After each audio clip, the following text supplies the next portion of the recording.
Bengaluru was called the garden city for a reason. It was called the city of lakes for a reason. Today, both of these reasons don't exist. We are just a concrete garbage city. There's no excuse for this. First, the devastating floods in Bengaluru, rainwater storming inside homes, and now an anti encroachment drive raising illegal structures in the city. Now, while the government in Karnataka thinks that demolition is the answer to this man made disaster as we see it, several questions remain unanswered. Now, to discuss what is happening in Bengaluru, I'm in conversation with Sandeep Aniruddhan, convener, Citizens Agenda for Bengaluru. Thank you so much, Sandeep, for taking out time and speaking. Thanks for having me. A few days ago, I was in the city. I saw what was happening. I saw how the city was flooding so badly. And all of us, in fact, on social media, saw visuals of floods in Bengaluru, roads almost disappearing. And now there is a demolition drive. Could you explain what exactly is happening in the city? To put it simply, it's unplanned growth. In fact, most of the flooding is happening in the new ITBT corridor, which used to be outside city limits. In fact, after the ITPL, that's the International Tech Park, was set up in the 80s by the government, which actually germinated the IT boom and made Bangalore the silicon capital. It was way outside Bangalore. It was a village. What was Whitefield was a village about 20 kilometers away from Bangalore. That's where it's set up. So since this growth was spurred by a new wave of IT and the areas where these IT parks were coming over outside of Bengaluru, and then Bangalore tried to catch up by expanding its territory, incorporating all the surrounding villages. If you see, the growth is completely unplanned. There are no open spaces, no green spaces. It's continuous concretization. If you ask me, the IT hub of Bengaluru is actually a shanty town. It's just a fashionable name of IT town, but it's basically just continuous concretization. There is zero quality of living, which is why in the latest quality of livability index, we are right at the bottom. And it's with real reason. So if you ask me what led to this, there's a huge amount of corruption, greed, connivance.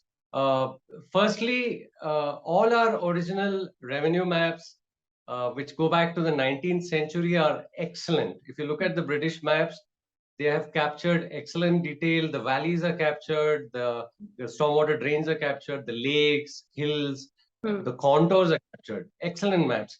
But if you see post-independence, we've managed it so shoddily. The revenue department maps today have no detailing. So basically, they just show some aspects, but they don't capture everything.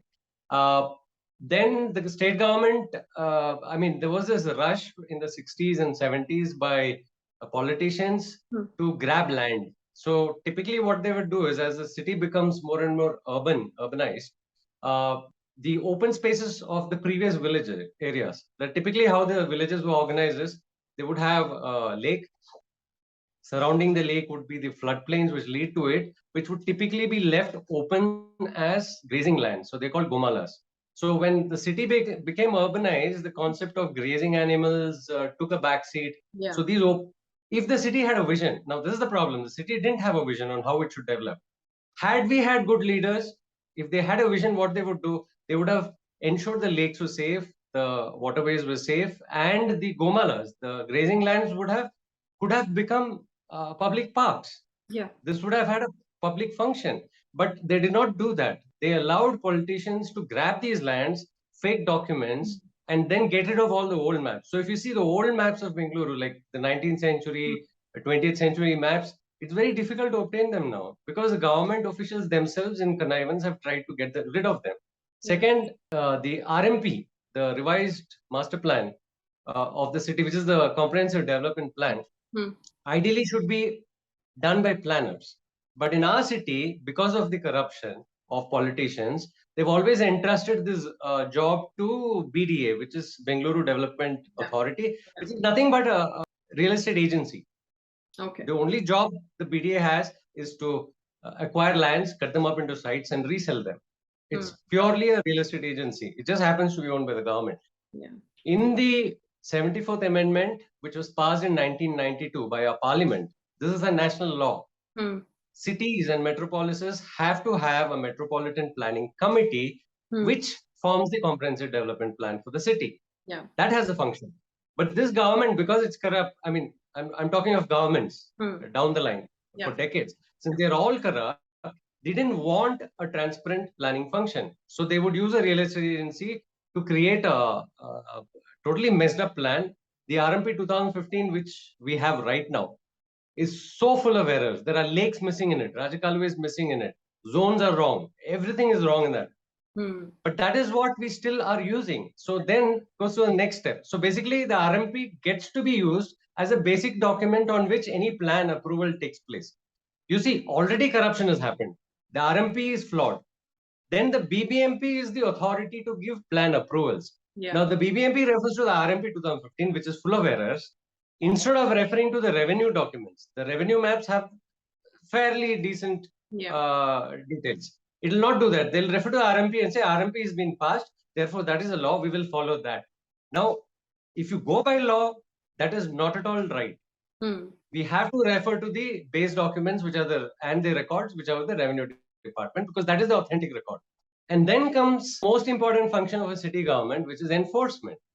Have you ever heard of enforcement in Bengaluru? You can pretty much build whatever you want, regardless of what your plan approval is. Okay, it will never get demolished, or there'll be no correction whatsoever. There will be no enforcement. The only level of enforcement is the local BBMP engineer will come. He'll come and say, "Oh, you know what? Your building has a violation." So this is all that happens. Now, I have this on record from one of the commissioners of BBMP who said that for us, enforcement is a very low priority item because we are grappling with such big issues in terms of waste management, road construction, all that. We don't have time to do enforcement.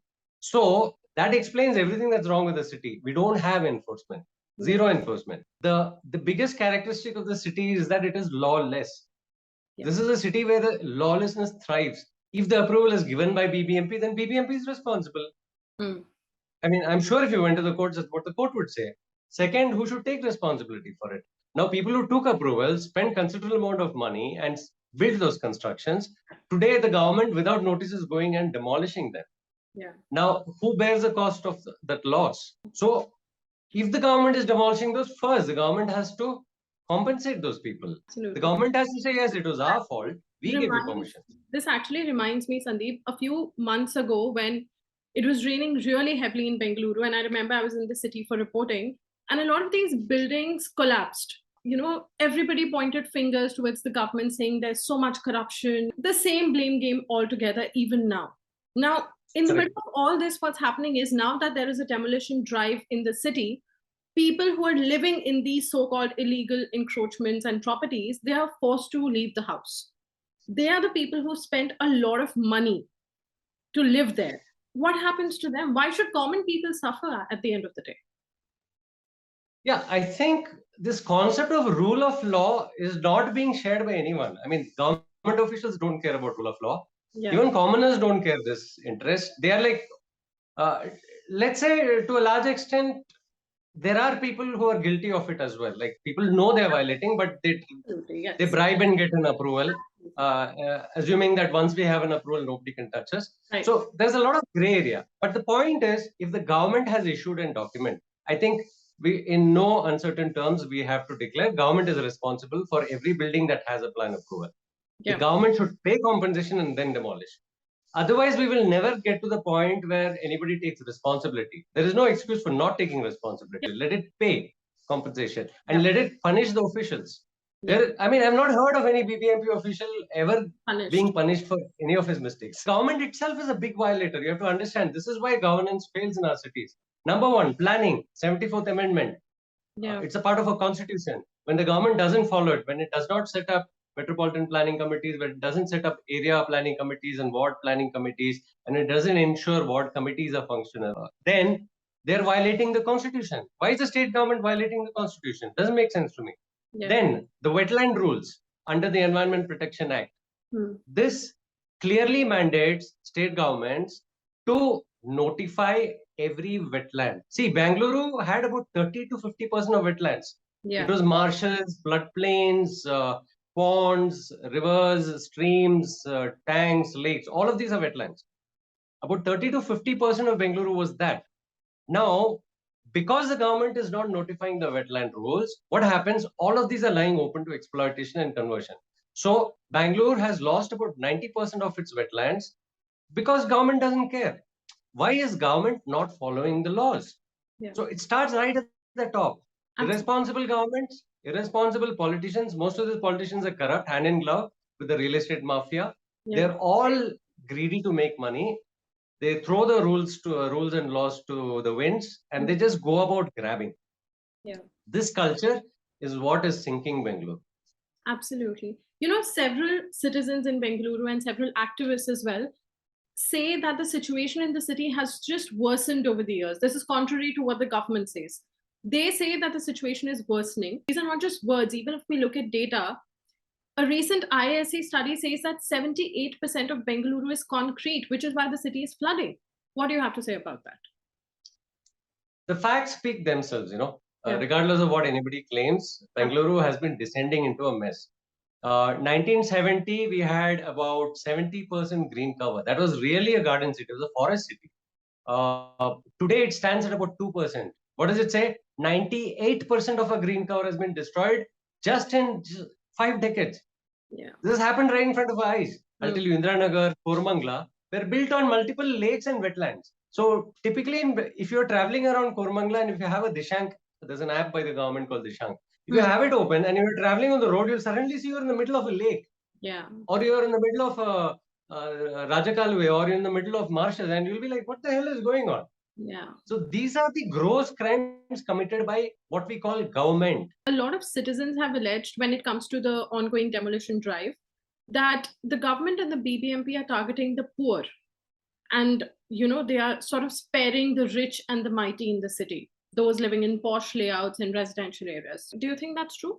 You can go and demolish a poor man's house, nobody will question. Or you can pick on some individuals, demolish their buildings, make a showcase of it. It'll come in the media for 2 days after that. Posh residential societies and houses that I'm talking about, and big names, companies and hospitals, they are also violators, and they've been named in the list by the BBMP. Why Correct. do you think? Now, see, the thing is, the rich men and the big companies will approach courts and go by paperwork and rule of law. Yeah, and now, if the government has issued approvals to them, they will be caught on the wrong foot. So what will they do? They'll pick on small people, make us like, see, right now it's hot. They have to show something. So they're doing all these things so that it appears in the news, so that people don't say they're not doing anything. But then after a few days, people lose. Public memory is always short. I think concretization has reached about 80-85% now. The figures of IISc were made about a decade ago. Yes. It was mostly projections. Of course, and it's just increasing with every passing day. 70-80% of the city owns their own private vehicles. Therefore, you have like a huge number of private vehicles spewing pollution into the air. Now, as the pollution of the city increases, rainfall increases because the water-bearing capacity of the atmosphere increases. This is why year on year, Bengaluru's rains are worsening. And floods are not new to Bengaluru. Every year there are floods. Last year we had it, the year before. We don't have ecologists, we don't have environmentalists in governance and in decision making. I think it's high time we declared a climate emergency. What you said makes sense. Bangalore actually floods every year. I remember traveling to office with, in knee-deep water, traveling in autos, buses every year. But the point is that we forget it the next day. At least the government does. What do you think can reboot the city and solve this problem? What is the next step? We need to have systemic reform. We need to correct the process. What Bengaluru lacks is urban governance. We need to fix that. We have to have a proper city government with a responsible mayor who will set a vision for the city. This is most important. Until we get to that kind of city governance or city planning, nothing will change in the city. Yeah. I think we should set a target. 80% people don't have to use vehicles. The city will set itself right. Instead of doing that, we had our transport minister, Nitin Gadkari, visiting our city last week and announcing, I'll put up sky buses. Why should he come and take a decision for the city? We need to reform the city so that we have a transport authority which can take decisions for the city. We don't have one. We haven't had one for the last 5 to 10 years. This is because the governance was missing, the planning mechanism was missing, and capacity building was missing. If we correct these three things, Bengaluru will find its way out of this mess.